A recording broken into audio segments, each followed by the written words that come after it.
Hello again, Lockpicking Paul here, and what I've got tonight is FURST for the second time. So FURST is my first and my only challenge lock, and this has been doing a tour for the last 8 months, and it's just arrived back here. One thing that occurred to me is I've never actually picked it, so I'm going to pick this and gut it for the benefit of anyone who might then have a go at it. I'm very pleased to say this challenge lock has given some very capable pickers a few headaches, which was the idea. It's tuned to a certain technique, and that was borne out by some of the picking experiences that some people have had. So I thought if I pick it and show how I do it, maybe it will give a couple of clues as to how best to go about it. I'm not going to say anything really about how I do it. You're just going to have to watch it and see what you think. So anyway, up now is the pick and gut of this.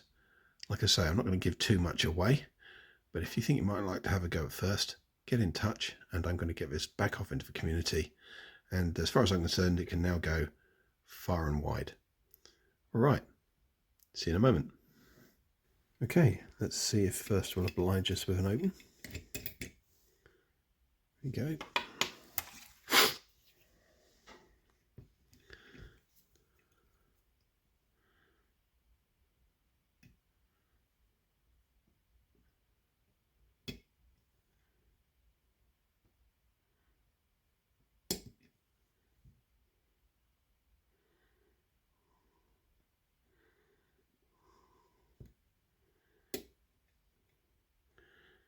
So we're in a full set.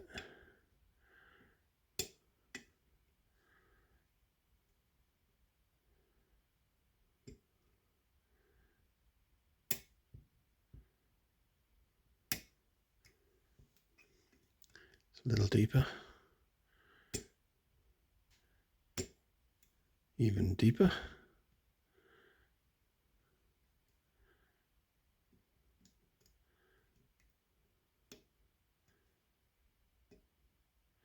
and deeper still.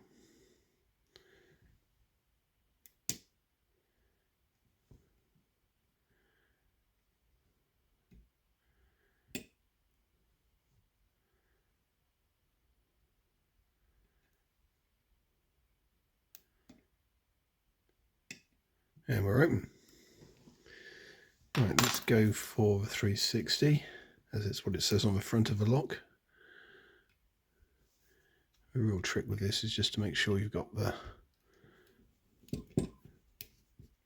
right sized bit of metal, which I didn't have.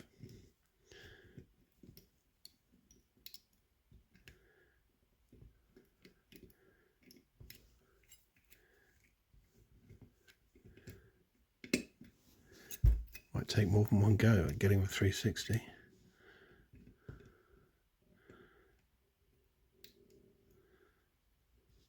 You think you're going to do it and those teeth hang up. Let's try it the other way.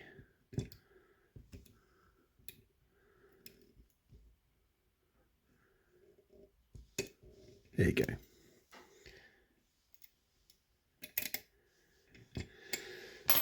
That's FURST to 360. So let's gut it. I actually haven't gutted it since I've got it back, so I hope it's as I sent it.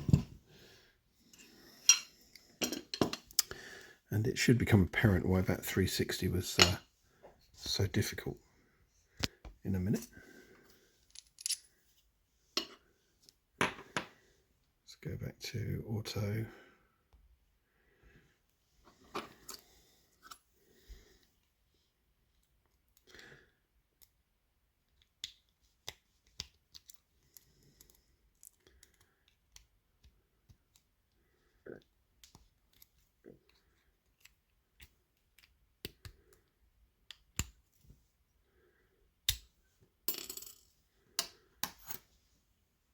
And I will definitely use a shim to gut this.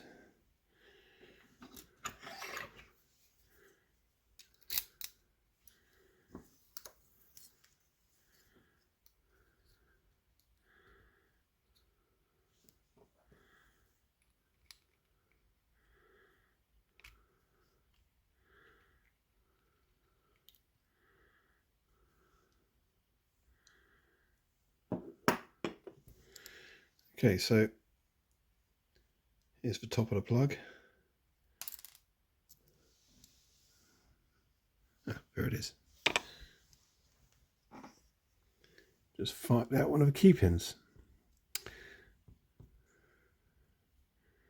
Take the key out.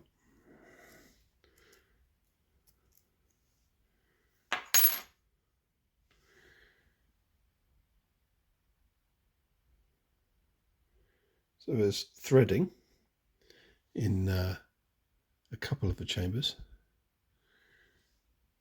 and overmilling in 2 and 4. I haven't done any fancy things with the key pins for the most part, so I'm going to leave those in there. Take the shim out. Now, I know what to expect from here, but has this changed in its travels? Let's have a look. Okay, so pin 1 is a pretty vicious taper.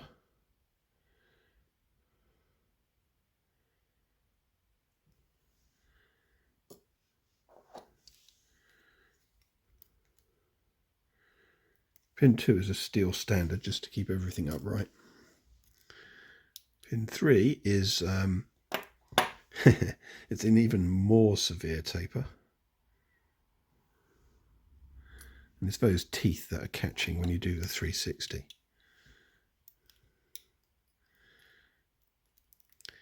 My pins aren't as beautiful as some people's pins, but they are problematic.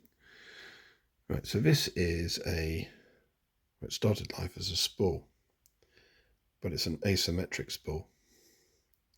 So it doesn't always pick the same way, depending upon what the orientation is in the actual lock, if it's been moved. So that will affect the falses.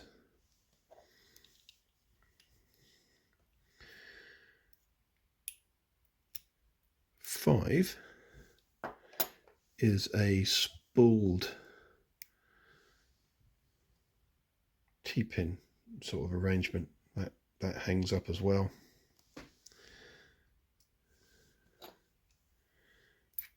And 6 is, this is actually a spool from a Carl F, so it's incredibly skinny. Again, you're going to get a very deep full set from that.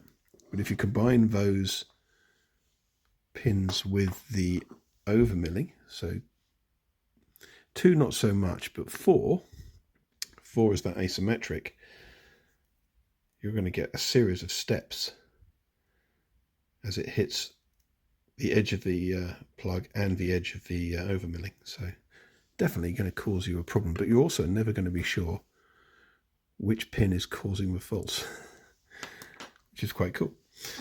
Anyway, that's FURST. It's not that difficult to pick, but it definitely relies on technique. That's it. Hopefully you'll have a go.